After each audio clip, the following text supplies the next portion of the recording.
अध्याय 11 सगुण ब्रह्म श्री साई बाबा डॉक्टर पंडित द्वारा पूजन हाजी सिद्दीकी फाल्के तत्वों पर नियंत्रण। इस अध्याय में अब हम श्री साई बाबा के सगुण ब्रह्म स्वरूप, उनका पूजन तथा तत्व नियंत्रण का वर्णन करेंगे। सगुण ब्रह्म श्री साई बाबा ब्रह्मा के दो स्वरूप है, निर्गुण और सगुण। निर्गुण निराकार है और सगुण साकार है।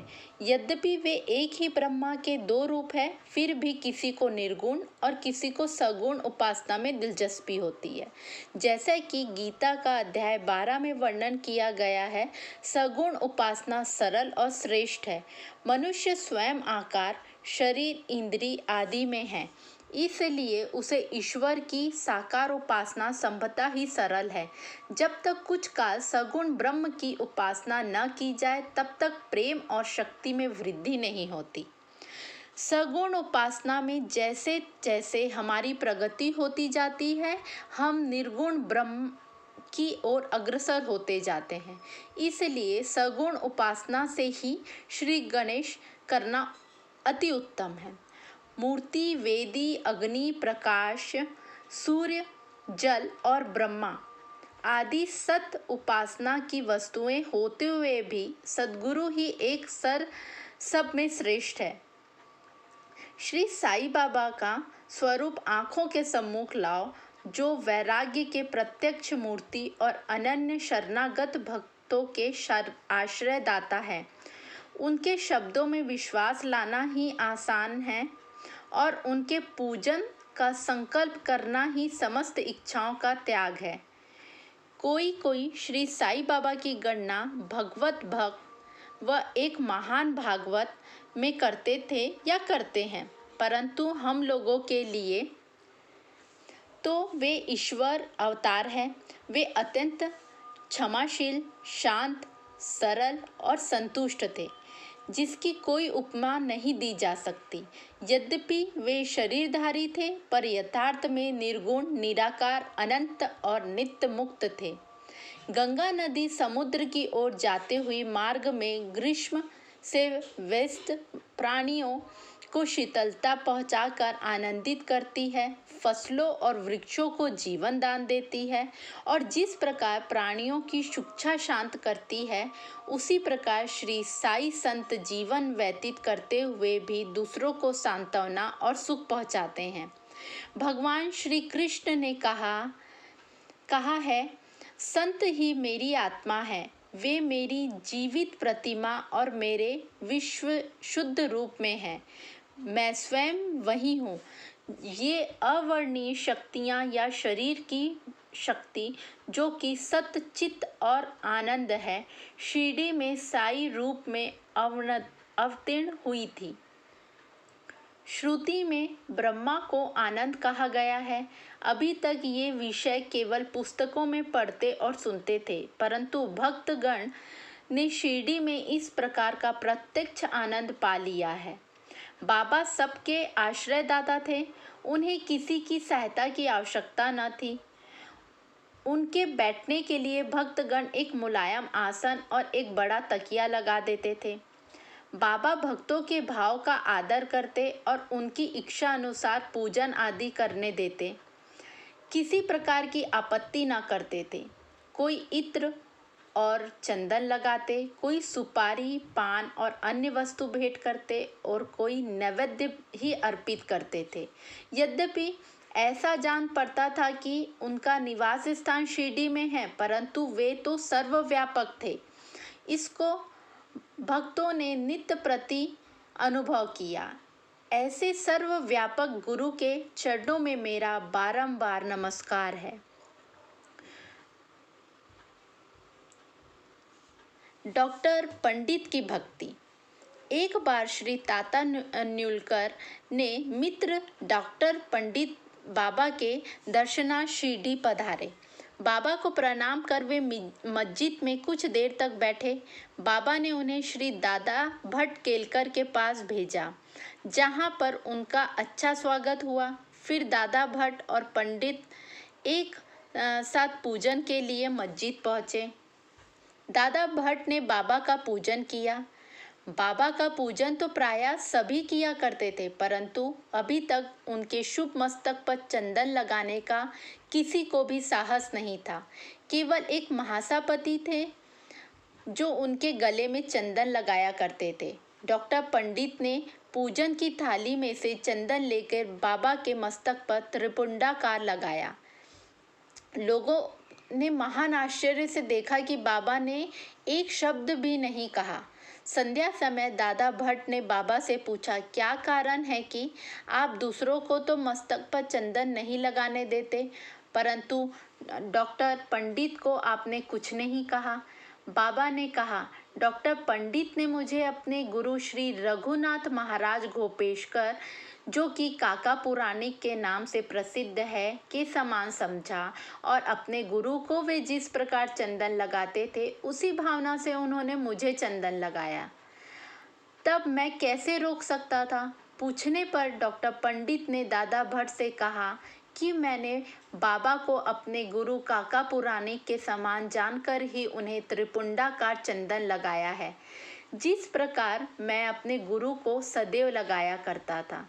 यद्यपि बाबा भक्तों के इच्छा अनुसार ही पूजन करने देते थे, परंतु कभी कभी तो उनका व्यवहार विचित्र ही हो जाया करता था। जब कभी वे पूजन की थाली फेंक कर रुद्रा अवतार धारण कर लेते, तब उनके समीप जाने का साहस किसी को न था। कभी वे भक्तों को झिड़कते और कभी मोम से नरम होकर शांति और क्षमा की मूर्ति से प्रतीत होते थे।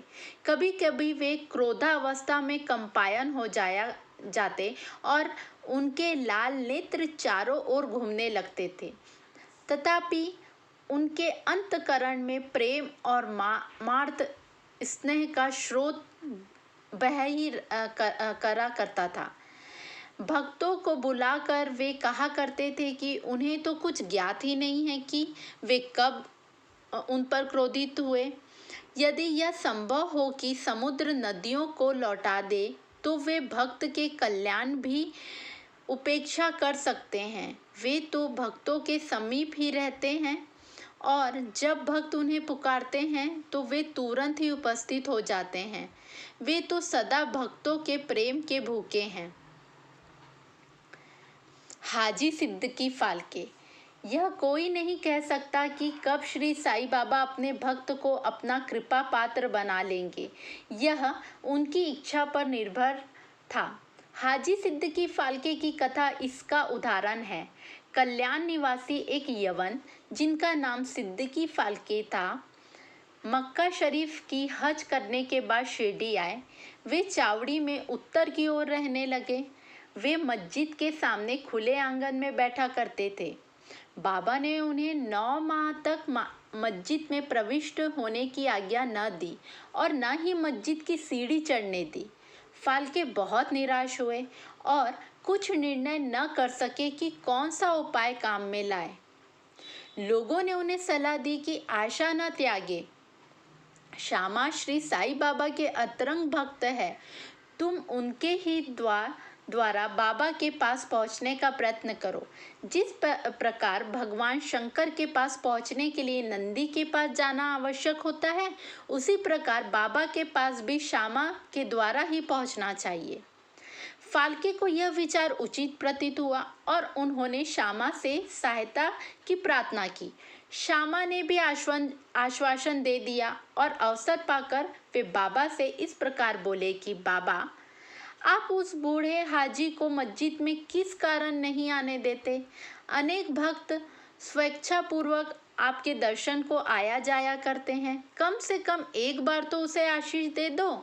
बाबा बोले, श्यामा, तुम अभी नादान हो। यदि फकीर नहीं आने देता तो मैं क्या करूं? उनकी कृपा के बिना कोई भी मस्जिद की सीढ़ी नहीं चढ़ सकता।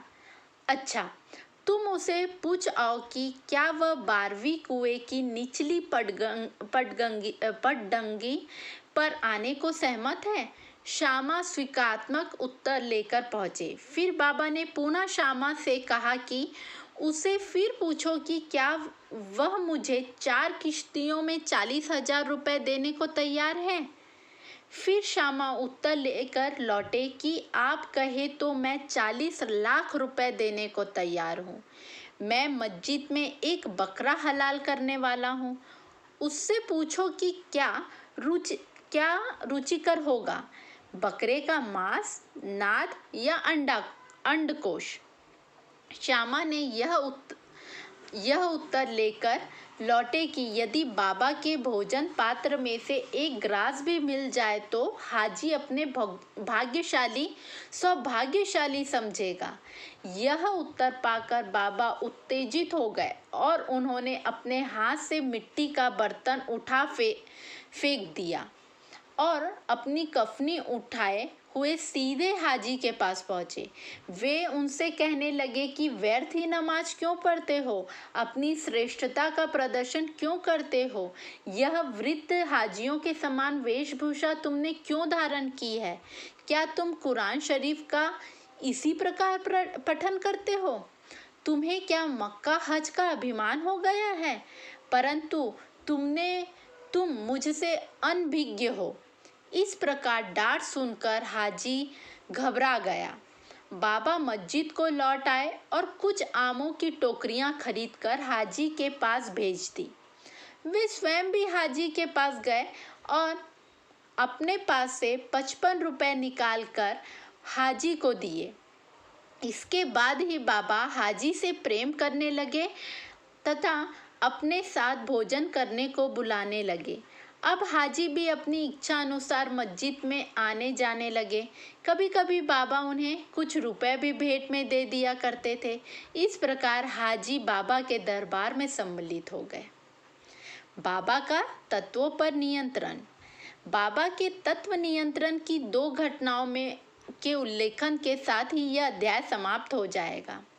एक बार संध्या समय शिरडी में अचानक झंझावात आया। आकाश में घने और काले बादल छा गए थे।